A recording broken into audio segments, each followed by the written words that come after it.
You're meeting with a prospect and you want to ensure the opportunity progresses into a real thing and the deal actually closes. What is it that you're missing? What is it that could cause this deal to derail? In this episode, we're going to give you a framework that could help you to prevent any disasters from happening. And it's not that complicated. Check it out. Hey, everyone. Welcome to another great episode of the Sales Evangelist Podcast. I'm your host, Donald C. Kelly, the Sales Evangelist. And I'm so excited for another great episode. I'm so excited to be here with you today. And on this episode, I have Mr. Daren Fields. Daren wrote a book, and you're going to love it. It's called Apex8 Framework. It's something Daren put together not only from his experience as a sales leader and as a seller, but also as he works with other companies. He's learned over the years some a simple process. And as you and I can both guess, the world of AI is coming into sales. And oftentimes what we find is that sellers are feeling that they're going to get replaced by AI, and some of us do. But the ones that are sticking around, the ones not only that can understand a buyer's problem, but they also can solve that buyer's problem utilizing AI a little bit more. In this particular episode today, we're going to talk about that specifically. Where do we compete when it comes to AI? How do we stand out? And how does the Apex8 framework help us to be more effective now that we're in a conversation with a prospect? How do we ensure that deal progresses to the close? If this is your first time listening to our podcast, subscribe, because you're going to do yourself a favor and get notified every single time we drop good content like this. And this one is one of those ones that you're going to love. I love the principle behind this one around prototyping and around the discovery. And you're going to hear how he comes with a different mentality of discovery rather than just being an interrogation. It's identifying that problem and having a discussion around it. Now, if you want to get help and practice on this stuff, you can join our mastermind. Go to thesalesevangelist.com/mastermind. Again, thesalesevangelist.com/mastermind. And that's where we gather together. We practice. There's groups of 12 in each cohort. And we help each seller to be able to master and fundamental the basics of selling. Everyone that's joined our mastermind, everyone that's worked in the mastermind and has put the work in, they've been able to shatter their sales quota. And I promise you that, and I can prove that to you. If you want to find out more about the mastermind, go to thesalesevangelist.com/mastermind. Our next group begins the third week of September, and it would be an honor to have you join us. Let's listen as we dive in and get an opportunity to learn a little bit more about how this framework came about and why Daren's so passionate about it. Daren, welcome to the show. Thanks for having me. Well, I'm looking forward to it. Excited to be able to chat with you and to gain some insights on how this can not only help us, but also help everyone that is listening. This framework is something that you came up with. I bragged about it in a teaser. I would love for you to go deeper on why you decided to come up with another framework, Daren, when there are so many other sales methodologies, so many other processes, so many other ideas out there. Why come up with something else? Why another sales book? Well, great question. Things have morphed quite a bit. I think we could pin it really on the asymmetry of knowledge. And, in my many years on the tech side, enterprise software, edge software, so on and so forth, over the period, as technology evolved and as more and more knowledge was made available to the sellers, the demand was there. And then when AI came, so when AI arrived, it just accelerated the knowledge of the shopper, right? So, in the book, we talk a lot about, we provide stories of what sales is going to look like, either now, today in certain circles, or what it'll look like in the next 2 years, where you have a buying team, a selection committee that doesn't do what they used to do just a couple of years ago. So as far as a technical sale, as far as consumer knowledge, we've all seen the stats. So they're highly knowledgeable. Now AI comes along, they have a shopping assistant, a research assistant in their back pocket, and it's ruthless. It doesn't have any emotions. It's going to pick you apart. So we needed to come up with something that allowed the salesperson, the persuader, the revenue generator, a way to establish trust very quickly. And so we wrote the book, and that was the big motivation: is what are they going to do against all of this data? I liken it to the media. Like if you watch in the media right now, you have the person doing the interviewing, right? It's just like a buyer, and they have an earpiece in their ear. and they're getting fed facts really, really fast. And the poor guest, if they're going after that person, he doesn't have anybody doing the research in the background. He doesn't have anybody feeding him lines. He doesn't have 6 or 7 people. That's what they have today. They have an AI assistant. And while they're talking to you, and I did this the other day, they're fact checking, they're doing all these things. And so you've only got so much time to get that credit in place, and you better bring the facts, and because you'll get exposed. It's and I think that's what it's important to understand, especially in the world of AI that we're in right now. Like, the sellers can be way more effective, and to be more I don't know, I hate to say the little cliche term, but bring more value to their prospect. And this is one of those easy ways. Like, you have that person sitting with you, and I love where you bring that up. So the sellers must be one of the things we talked about in our prep call. With this level of AI and the way that sellers are selling and how the environment's changing, it's critical that salespeople have this level of this conscience competency. And I think that's where you kind of bring this framework in that does help to bridge that. And I would love to break that down.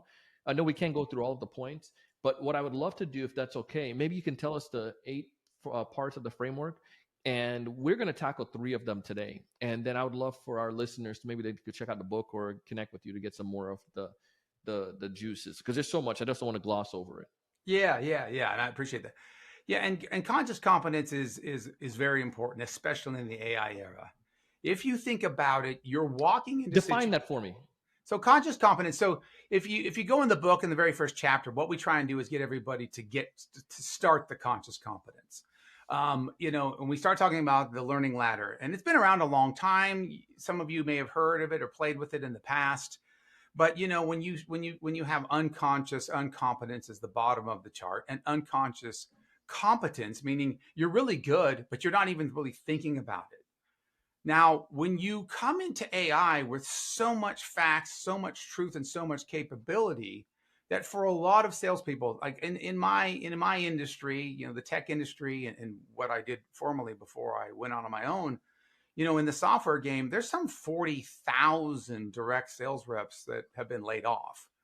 And the reality of it is, I'm talking worldwide, of course, but the reality of it is because a lot of the software companies are thinking, I don't need people who just deliver facts and benefits.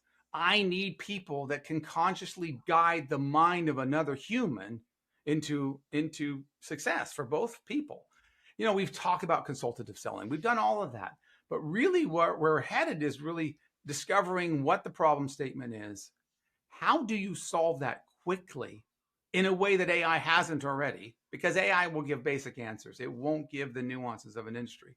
And then how do you validate that? So when we talk about Apex 8, the 8 steps are, you've got discovery, you've got prototyping, you've got validation. Those are very, very quick. Those happen quickly. There have the rehearsal, which was an art form that I'm quite proud of. I put that in the book.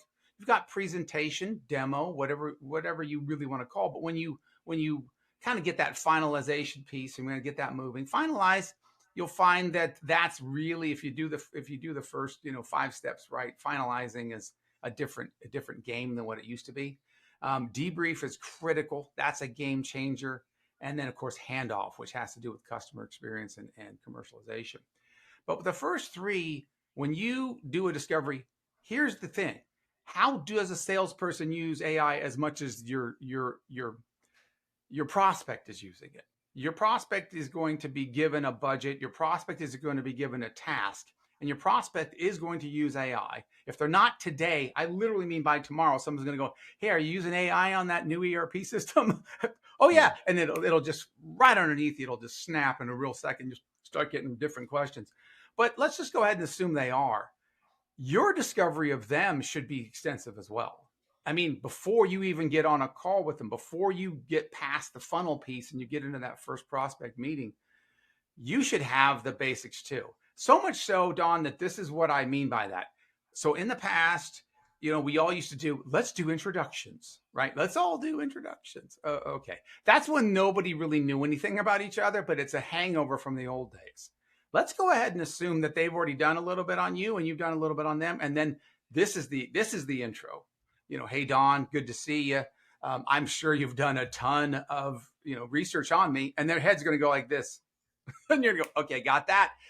Or they'll stop you and say, no, actually, I haven't had any time. They say, okay, well then let's put this in real time. Let's do a quick intro. But if I say that and they nod their head and I'm like, okay, so we're good. So listen, as far as me, as far as you, I've done a lot of research on you. I know a couple things. I know you've been there for 6 years. I know. Let's just get right into it. We're both busy folks. Let's make this happen.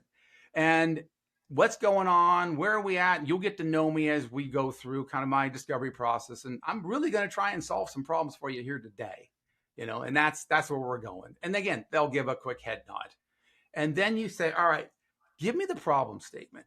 Tell me what the problem statement is. I mean, listen, you know what you got to do. What's the problem statement? How would you write it? Well, that's a great question. And they'll just start giving it to you. Don't ask them what their pain point is. Don't ask them they already know all those tricks, guys. It's going to be, I've done the discovery. Tell me about the problem statement around the recent press release that came out where your executive told me, the world that there was a problem with the supply chain. And Don, they will drop right into it, and then we'll start problem solving right there. Because that's all they want you to do. They want their vendors to problem solve.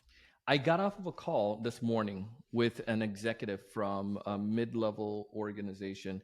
And one of the things she said, she brought me into basically the inner conversations. And one of the things she shared is that she is tired, and all executives are, when they get on a call with a rep, where the rep is going to bant them, or they're going to do like that whole discovery. It goes back to what you're stating. Like, here's the problem, and here's some solutions that we might have. They know what they want already, or they assume they know what they want, or what they want to have solved. Our job is like what you said. We can use AI, with that bug in our ear, so to speak, to help us real time to understand their situation even more so, and how we can help them. And we have to help them discover challenges that they probably didn't even know they have yet. And that's where the value added part comes in, where you're not an order taker. And I think that's where you're getting at. And that just perks up right there in that process for me. And I think it's 100% where sellers need to be at, no matter what level of the game you're selling at. Yeah, I mean, and I love that. And listen, you have a competitive frame all the time. What do you think the other folks are doing? They're going to do that. Why ask a question on something you should already know? How am I going to trust you if you didn't even take 25 minutes ahead of time? We are in a situation where we can't just wait for qualified leads. We have to qualify them ourselves beforehand by doing discovery. But then we really got to get to the secret sauce. What is it that's really important to them? Now, what I also love, Don, is when you do a lot of research and you say, hey, can you tell me about the problem statement around supply chain that your president was talking about? Now, if your executive that you're talking to, or your middle manager, or whoever it is you're talking to, project lead, goes, that's actually not it, Darren. What it is, you're going, baby. So by giving, you get a little back. And so when you show you put 20 minutes in to learn about the supply chain that the boss was talking about yesterday, keep it real in their reality, and they course correct you, they trust you already. Why would they do that? And there's no rigidity. So here's the conscious competence of it. You're trying to get to the meta moments. You're trying to get to the cognitions that they've had, that they started this whole thing. What was said to the executives of the company before you were given a budget to do this? What was the driver? I'm doing the research. I looked, of course, that's really why you're here, is tell me why. And so however you get around to, well, no, that's not it, but this is it. That's it. And then, in Apex 8, we're just trying to get the people to interact with them and be sincere and authentic, because AI is not. And so there's that. And I usually get into I find that if we set that meeting up and just saying, look, I want to have this first 90-minute meeting because I may or may not have the answer you're looking for. So let's both help each other out here, and let's make sure that we understand the problems, and let's make sure I'm the right person, or that this is the right way to go. Executives like that too. So about 20, 30, 40 minutes in, then you start saying, okay, so let's just start mocking up. Let's start doing some whiteboard coding, right? Let's start doing some stuff. Now, what's great for the technical seller today, and when they read Apex8 and they get conscious competence around prototyping, it means this. You can use a vibe coder like prototrack.ai, which is mine. You can go to Famous, you can go to Lovable, you can go to Replit. These are great vibe coders, or whiteboard coders, as I'm starting to hear them called. And you can share your screen and you can start working on stuff. Take that problem statement and start loading it in and start creating. And Dawn, just like they corrected you, they're going to correct you again. Oh, I don't like that color. Can we change that color? Well, let's prompt that in. Go ahead and change this color. Have it match the royal blue that is part of HP's world. Okay. Yeah. And they're going to go, what's happening here? What is going on here? And what that means now is, are you selling, Don, or are you collaborating? Yeah. You're collaborating, right? Now you are collaborating. Are you demonstrating skill? Yes. Are you demonstrating a command of AI? Yes. Are they going to start asking you questions like, what are you using? Yes. Now, it's going to be very interesting, because what you're going to do is you're going to get them very excited. You're going to get them very comfortable. You're going to start solving the problems on the fly. You're going to be using AI. You're going to show a command of that AI. You're going to show an openness of you or your company to work with them and be flexible. Because what they hate now is they don't want to be pigeonholed in anything. I sold it for years. I put people into ERP systems that covered 80% of their problems. There was always another 20 that had to be done, and it was always the most expensive part. Now that AI is here, they've heard the stories, they've been at the cocktail parties, and now you're showing them how that works. That's a good one. If it's not, maybe they've already, maybe somebody else that showed them Apex8 is doing the demo. They've already wowed them. Now you're a me too, but you do it even better. The conscious competence comes in because you're like, okay, so you've seen this before. Yeah. All right. So how far did you get? What did you design? Well, what we designed was this. And those guys are really good. And now you drop into the prototyping of how you would do delivery, or what the architecture would look like. Say, you know what? Sounds like you've already got the product baked is what it would look like. Yeah. Tell you what, let's switch gears. Let me start a new one.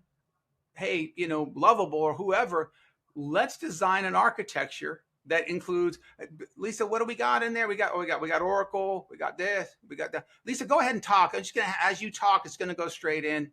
Okay. And then Lisa sees herself, and then she starts telling more, and then you hit go, and now it draws out a whole architecture drawing. Holy smokes. And then that's when you say, well, there's a couple things we got to do. We got to validate this. Are we going in the right direction? Are we going in the right direction? Well, yeah, this is really cool. But I got to tell you, I've kind of already seen this, and I've kind of already done this with a couple other companies, but I like what you did with the architecture, blah, blah, blah. And then you say, now the real work begins. And they're like, well, what do you mean? I say, well, okay, this is just a mock-up. Now, Don, if you notice what you're doing right there is if they already had the wow from somebody else, you're just going to level it. If they don't have the wow from somebody else, you're going to build on it. And so conscious competence is like being a quarterback in the NFL. You've got to read the defense every second of every day. They don't look the same from one second to the other. And they're changing every play using AI on their wrist, right? That's what's happening. And while you're talking, they're probably prompting if they're really sharp. So when you get into validation, here's the cool thing. Am I on the right track? Am I going in the right direction? They're qualifying you. You're qualifying them at that exact same moment. And here's the other thing. You've always got other stakeholders. Are you using AI? Have you ever used a vibe coder like this? Oh, yeah. I have my own thing. The company bought me, and now all that comes out. All right. So I've got to get approvals from AI then, because as soon as she hangs up, she's going to go check on all this. What executives do we have to talk to? Well, we need to do another meeting and show this to so-and-so and such and such. And okay, let's do this. Let's schedule another meeting, but quickly, let's move quickly. Who needs to be on that meeting? Now you're closing the next meeting. Now you're validating what you want to say. And what you also do in there is, because you're giving her what she wants, you're going to help her sell that dream, or him. And you're going to say, in the middle, though, I want to bring to you some of the demo, and I want to bring you some of the things that I think we need to show them. So now you're developing a coach. And so as you move through the conscious competence curve of Apex 8, and you're constantly working the AI and the human side really quickly, really fast, you're starting to differentiate yourself from the market. Oh my goodness, this is so good. You have, I feel like this is where the deal really closes, and people often overlook this part, because if I can, like you said, from the very get-go, if I can get you to say, hi, I never thought about that, or if I got you got me to say, no, this is not the way it was, but this is actually what he meant, or what's going on. I'm invested in something, and you're guiding me on how you want to purchase, or what your real issues are, and how you want to go about it. And I feel that part is just it's golden. The other piece that I love about this is, one thing we talked about was that first 90-second literally is gold. Can you elaborate on that part just a little bit more? Yeah, I mean, I think when you show up in a share economy, and that's where we are, and you talk about that first 90 seconds, and you say, I've invested in you already by doing a consciously competent discovery. I'm not lazy. I'm not just going to give you a bunch of questions. I'm actually going to answer a couple questions and then get into the real heart of the matter. That tells them you're more of an enabler. That tells them you're more of a learner. That tells them that you're flexible. That tells them a lot, right? In a matter of seconds. It's like drag racing, like motorsports is a big part of my life.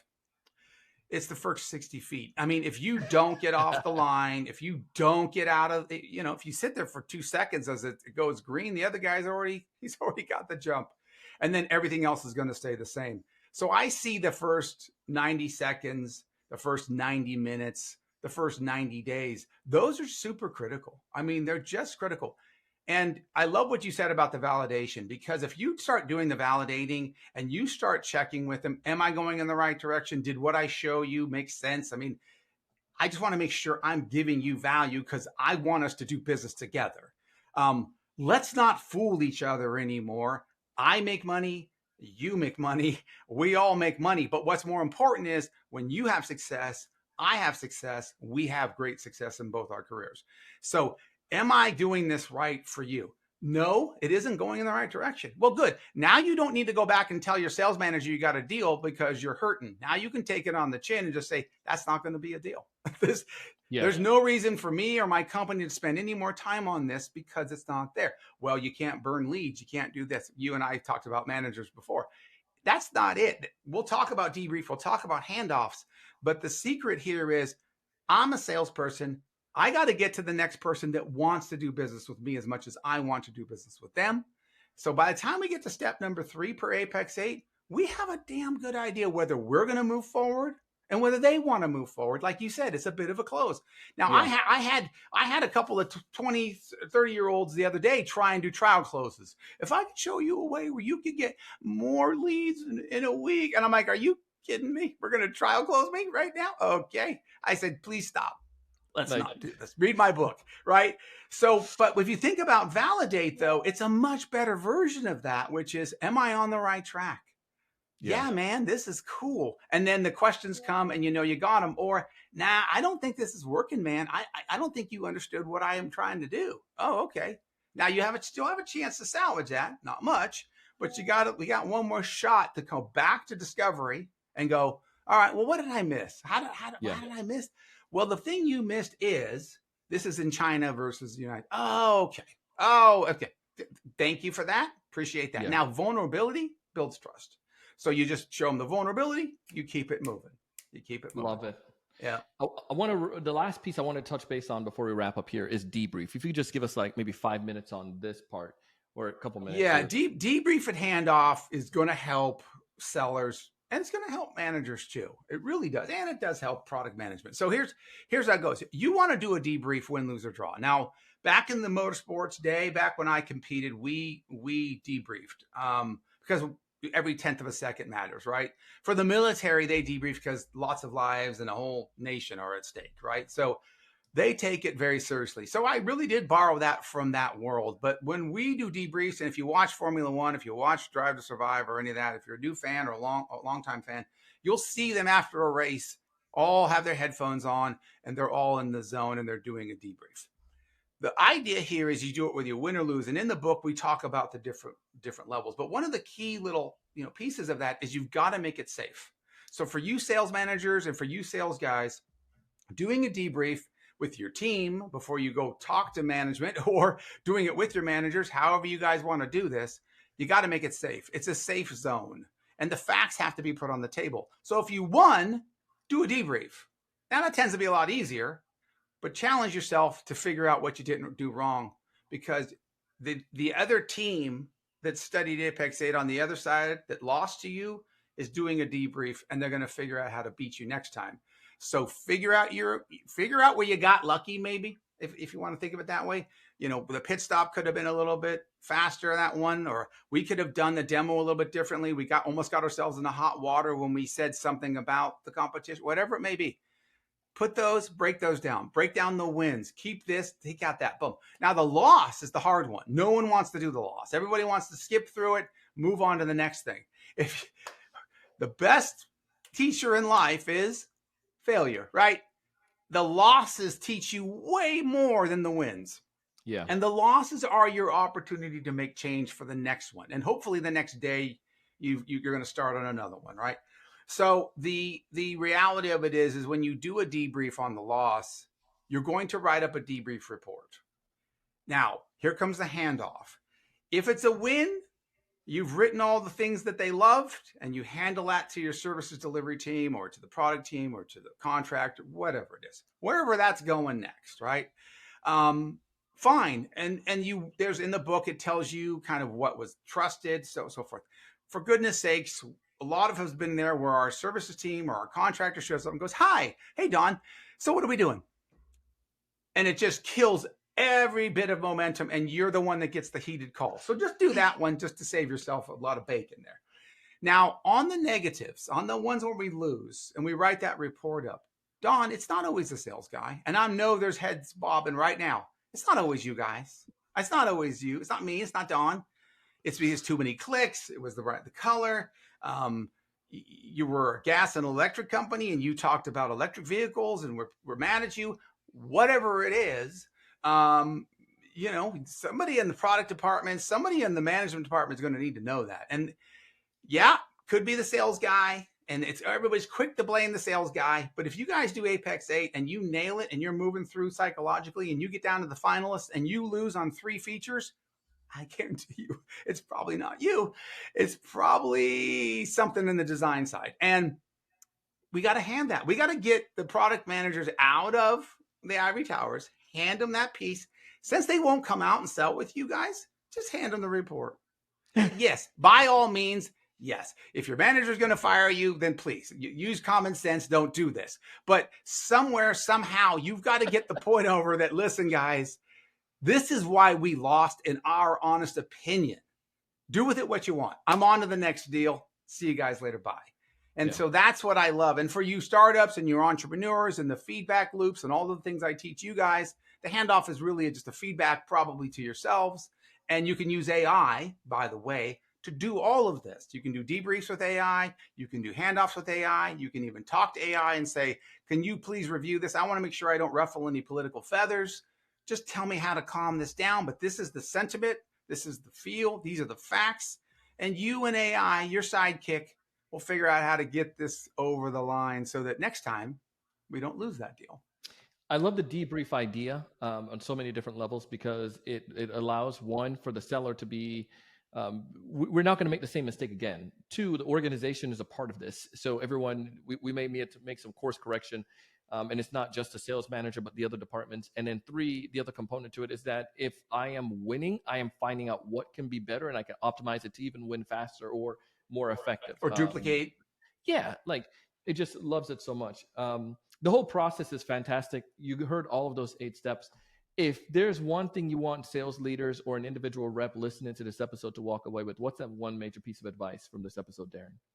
Just remember that in the AI era, it's democratized. it's a game changer for you, but it's a game changer for your competition. So get some conscious competence about what works from the old analog and the algorithmic days. Hand some of the hard work off to AI to free you up to be the innovative human in the room that builds trust. You got to learn that balance. And so, learn from me, learn from others. That's what I tried to do when I wrote this book, is share with you guys the heartaches that I went through in 22 and 23. And we did some great projects and some of the highest revenue ever. But it really took understanding that AI cannot be out or fully in. It's got to be Goldilocks, just right down the middle. Love it. Listen, if folks want to get access to you or check out your book, what's the best place for them to go to do so? Yeah, the best way to get at me is Apex8thebook.com. So Apex8book.com, and so it'll get you access if you guys want to reach out. If you want to get the book, you want to learn about other things. We do have new platforms coming out to help you guys, kind of rev gen in a box and stuff like that. But the main thing is just keep tabs on me, and we'll go from there.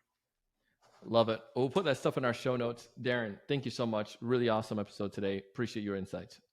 Thanks for having me. Talk to you guys all soon. That was Mr. Darren Fields, and I'm telling you, he didn't disappoint. Ladies and gentlemen, he came, he saw, he delivered. And if you want to check out his book and find more details about him, you can see the information down in the show notes. But also, if you want to practice this stuff, go ahead and do so, because you can take at least just the prototyping concept, the handoff concept, the debrief strategy, or even just the discovery part, and you could probably radicalize the way that you're selling right now. Now, some of you are doing an amazing job, but you know what? We can all tweak pieces of our sales process to become more effective. Would love to hear what part of this episode stood out to you the most. Drop me a message on LinkedIn, Donald C. Kelly. That's Donald C. Kelly on LinkedIn. Don't just follow, connect with the brother and send me a message. I'll accept it and I will chat with you. As always, I want you to thrive and I want you to succeed. And this is why I want you to check out the Mastermind. The Mastermind is a place where sellers are going to practice. Sellers like you, like me, we get a chance to experience and learn from each other and to get challenged. We set goals on how we can tackle our quota and our targets. Maybe you're wanting to get $300,000 in sales over the next 3 months. Like, what do you need to do to make that happen?